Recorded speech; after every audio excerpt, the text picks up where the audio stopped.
हा जो केक होता तो मला माझ्या रूमपासून 4 किलोमीटर अंतरावर जाऊन मला डिलिव्हर करायचा होता. आणि हा जो फ्लेवर होता तो चॉकलेट फ्लेवरचा हा केक होता. 2 केजीचा होता. त्यांना 2 टिअरमध्ये पाहिजे होता. त्यांनी मला रेफरन्स पिक्चरही पाठवला होता. त्याप्रमाणे मी बनवलेला होता. आणि या ठिकाणी तुम्ही बघू शकता मी केक व्हेन्यूला पोस्ट केला. त्यानंतर तिथे जाऊन मी थोडंफार डेकोरेशन वगैरे केकचं केलं. कारण ते घरी करून आणताना केक कुठे डॅमेज झाला तर असं भीती वाटते. कारण का पुण्यामध्ये त्या रोडला रस्त्यात खड्ड्यात रस्ते हे समजत नव्हतं. खूप म्हणजे हे झाले, म्हणजे धावपळ झाली. नंतर केक व्यवस्थित जाईल का हे खूप काही असं हे झालं.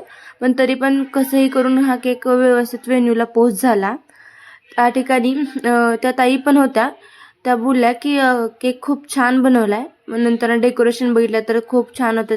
तेथील लोकांनाही खूप आवडला. ते खूप म्हणत होते की छान होता, घरी बनवलास का? मी म्हटलं हो, मी घरी बनवते. त्यांना वाटलं की मी कुठे शॉप आहे का माझं, ते मला विचारत होते तुमचं शॉप आहे का? मी म्हटलं नाही, माझं घरीच मी केक बनवते. नंतर थोडंसं अजून डेकोरेशन वगैरे केलं. आणि डेकोरेशन केल्यानंतर हा केक मला स्टेजवरती अरेंज करायचा होता.